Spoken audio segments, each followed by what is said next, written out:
देवी सुभद्रा किपरि जगन्नाथ बलभद्रंकर भौणी हेले। प्रकृतरे किए सुभद्रांक मां अनेशत शतकड़ा लोक जानी नाहांती। बंधुगण आपण माने जानिथिबे पुरी श्री मंदिरर प्रभु जगन्नाथ तांको भाई बलराम और भौणी सुभद्रांक पूजा पाइथांती। प्रभु जगन्नाथ और बलराम दुई भाई अटंती। जने देवकींक गर्भरु आउ जने रोहिणींक गर्भरु जन्म नेइछंती।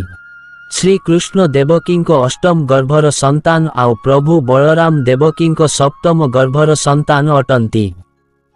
जे कि गर्भ स्थानांतरण माध्यम रोहिणींक गर्भरु जन्म नेइथिले। तेबे प्रश्न उठुछि सुभद्रांक माता किए? देवकी, जशोदा ना रोहिणी? श्रीकृष्ण और बलरामंक भौणी सुभद्रा केमिति हेले आसंतु जानिबा विस्तार भावे। सुभद्रांक वर्णना महाभारत रे मिली थाए। महाभारत रे सुभद्रा अर्जुनंक स्त्री थिले।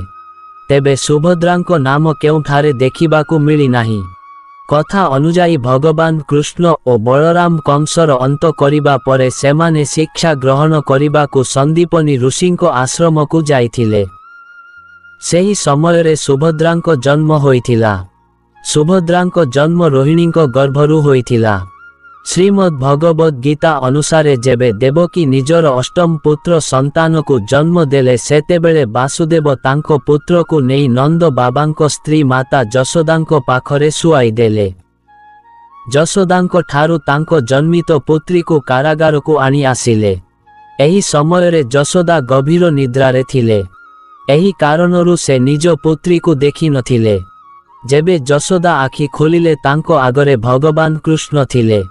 जेबे कंस एही कथा जानिले कि देवकी तांकर अष्टम संतान को जन्म देई सारिछंती से तांको मारिबाकू कारागार को आसिले। जेबे शिशु को मारिबाकू कंस पत्थर रे कचाडिले से ऊपर को उठीगले सेतेबेले शून्यवाणी होइथिला। सेही जोगमाया विलीन होई विंध्याचल रे अवस्थित होइगले। आउ सेठारे से माता विंध्यावासिनी नामरे पूजा पाउथिले। जेबे कृष्ण और बलराम बड़ हेले तांकु जना पड़िला तांकर भौणी अछि जिए कंसर हाथरु बंची जाई जोगमाया हेई जाइथिले। श्रीकृष्णंको आदेश क्रमे जोगमाया नंद राजांको द्वितीय स्त्री रोहिणींको गर्भरु जन्म नेइथिले। से सेही कन्या थिले जिए कंसंको निजर मृत्युर स्मरण कराइथिले।